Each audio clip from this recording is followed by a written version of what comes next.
Seth Ferranti here, your guide through the dark corners of the criminal underworld. As an outlaw filmmaker, author, and journalist, I've delved deep into the minds of gangsters, drug lords, and prison gangs. But my journey doesn't stop there. Let me take you on a thrilling ride as we explore the hidden stories and untold truths that lurk behind the prison walls.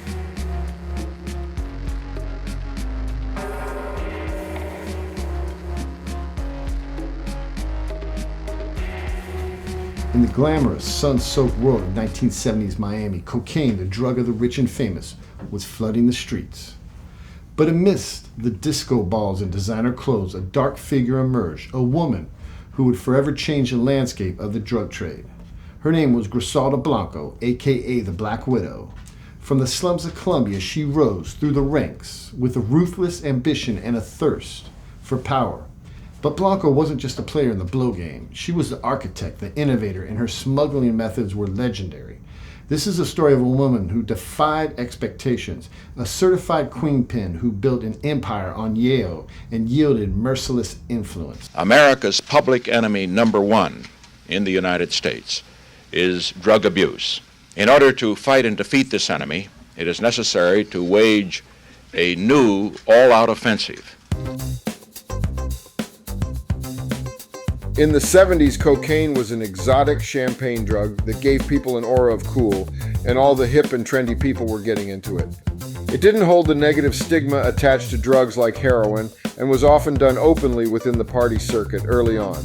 However, America's appetite for illicit drugs ultimately dictated the supply and evolution of the Colombian cocoa farmer into full-fledged drug cartels.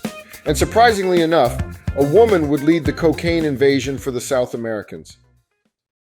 You know what I mean when I say the godfather, right? Well, get ready to hear about the godmother of cocaine. She is Griselda Blanco, but this cocaine godmother made her name as drug kingpin right here in this country. Griselda Blanco had a tough childhood, explains Nico Vorobiev, the author of Dope World. She was into prostitution and petty crime since she was a kid. That made her one tough, ruthless bitch. Blanco came up on the streets of Medellin as a thief and hustler, eventually transitioning to the drug trade.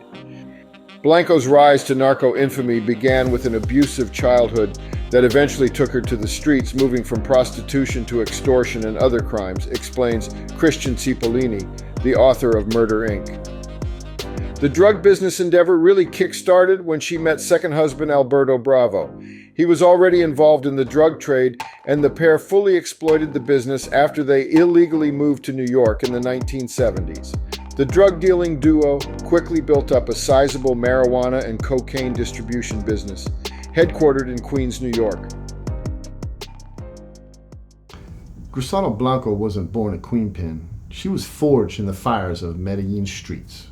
We're talking poverty, desperation, and a hunger for something more. This woman clawed her way out of the gutter, using her cunning and ruthlessness to rise through the ranks of the Colombian underworld. Black Widow's legend was just being written, and few would last to hear the tale.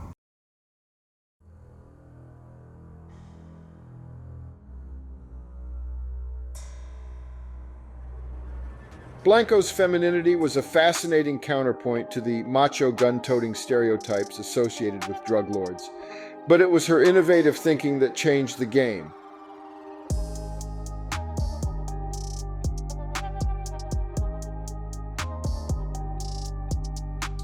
She revolutionized drug smuggling methods, using a network of female drug mules to flirt and beguile their way through U.S. customs with contraband stashed on their persons in special-made brassieres and girdles.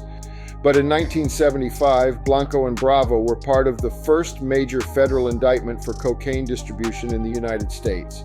They fled back to Colombia before they could be arrested.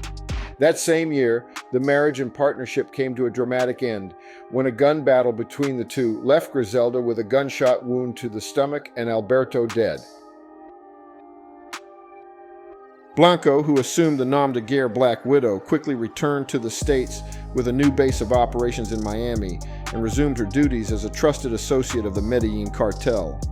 She was a trailblazer and oversaw some of the first distribution routes in North America for the cocaine exporters.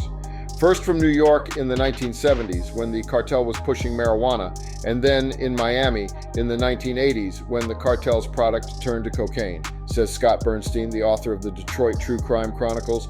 She was notoriously bloodthirsty and power-hungry, alleged to be responsible for up to 200 murders, including the infamous Dadeland Massacre, which ushered in the cocaine cowboy era in Miami. Blanco was as vicious as the most deadly mafioso. She was responsible for hundreds of slayings and hundreds of thousands of kilos trafficked.